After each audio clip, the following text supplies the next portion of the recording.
From the Giant Pickle in Tucson, we're at Cactus Bowl for the title matches of today's JBT event. So we got both title matches going on at once. We're going to do a little back and forth here.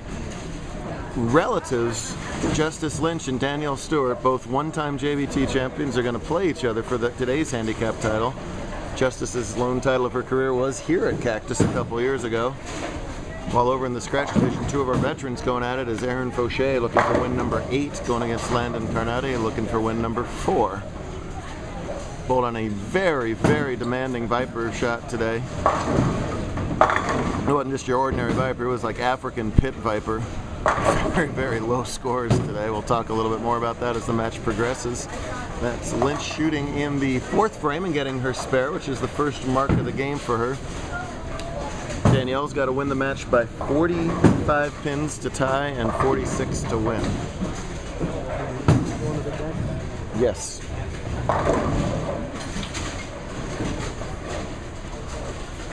Danielle just kind of doing the rocket to the pocket approach today, and that's been a pretty good idea. The fewer boards you can cover, the better off you've generally been today. And right there is exactly where you want to put that ball, as that's strike spare double that she's opened up with. So no letdown playing her own relative there.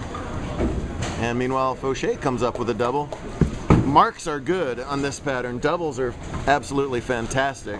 They are tough. Yesterday's cut on the Nationals pattern, which is a pretty challenging pattern, was about -50. Today's scratch cut was -123. So about a 175 average was enough to get you into match play today. And that was slightly less than half because we used our pick your poison format. The talented Carnate comes up high there. Both bowlers trying to essentially go up the out of bounds right now. There was huge out of bounds to the right, so the bowlers stayed left of that for most of the day, but there was no hold in the middle either, so you can't just keep on migrating left. Yesterday there was hold in the middle, so you could just keep chasing that oil left, and people sort of developed a nice track shot, or a nice deep inside shot with some room to play yesterday. That never developed today, so once the middle portion of the lane started to burn out, there was no left for them to go, and the scores got even lower. Both these guys are really talented. They were able to, instead of going left, which is the usual adjustment, to go right, find the fresher oil that was the out of bounds and try and square up and play out there. While I'm yapping away, Lanndyn misses a relatively simple 6-pin. See if he can recover here. Wow, with a ring and 10 in the 5th. Even regular spares are no gimme on a pattern that's this hard.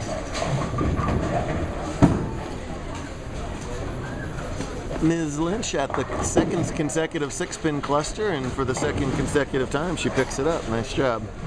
Lanndyn obviously a great spare shooter. Go hard and straight with that plastic ball. You do not want to hook the ball at all on spares if you don't have to. Today covers up the 10. And with that spare, trails by 10 pins to Aaron. Aaron can extend to 20 if he can find a way to triple. A triple's like an 8-bagger right now. They are muy dificulto, as we say up in Canada. Uh-oh, going right for Lynch there. Yeah, get some all to mix around. It's not a 6 count, at least. I guess you wish it is when it's a 4 count, oh well. Aaron, a 7-time winner, off to a pretty good start here in his senior season, his Gold Watch retirement season. Or does he have one more year? This is it. Yeah, there is that triple.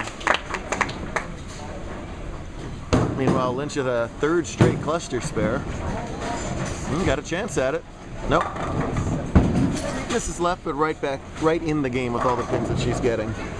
2 first-time finalists were defeated by that combo in the handicap division. Jared Walker finished 4th, and Shelby Dempsey, Riley's sister, finished 3rd. So a lot of all in the family finishes there. I'm talking about you.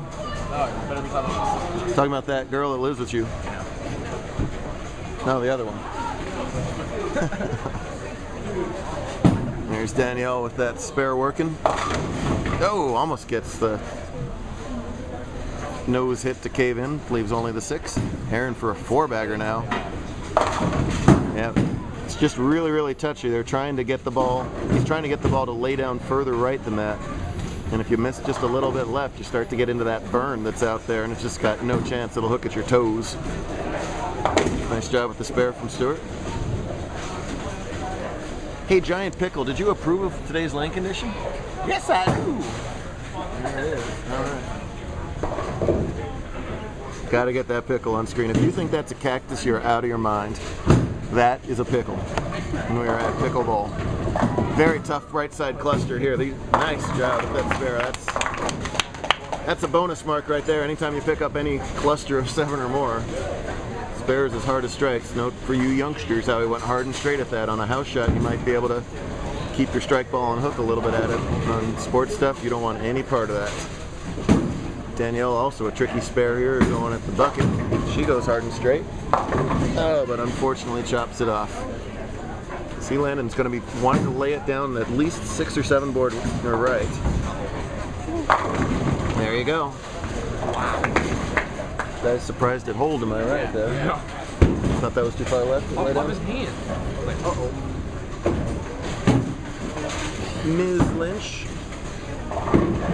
trails by about 50 and getting about 50, so she's got to pick it up here, and that is a really tough split. That'll be one heck of a way to win Powerball if you ever left the 1, 5, 7, 8, 9.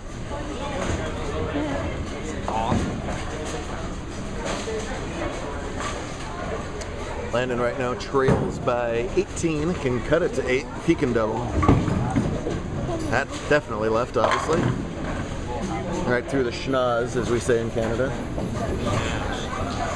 And the schnoz A.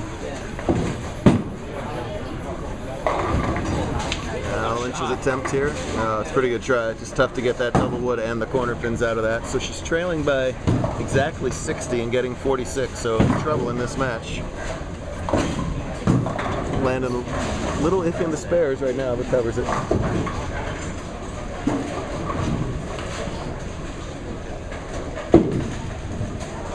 Justice won her title here at Cactus a few years ago, like we talked about, and they said to me, oh, I gotta go take the picture with that scary big guy.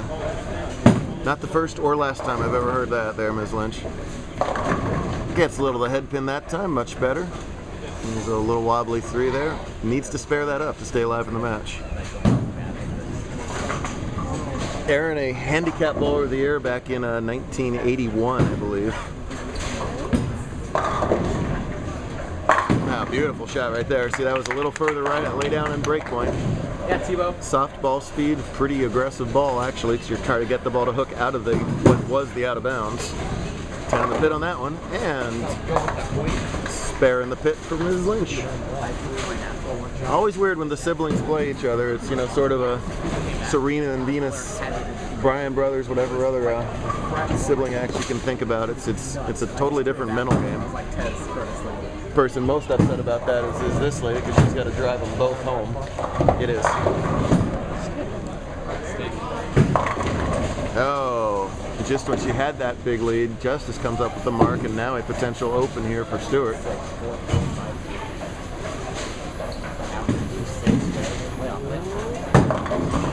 You hear Riley calling for that to lay off. It wouldn't. And unfortunately for Aaron, he's got to shoot that 3-6-10 again. Danielle not able to convert the split, and her lead shrinks to 44, so right on the handicap difference right now.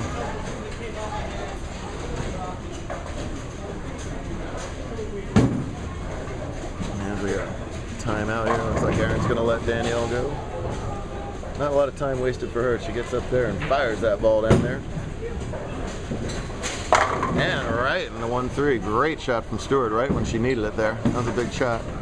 Look out. Oh. That'll be the worst way of The lead shrinks to 6. Carnate up in the 8th. Want to see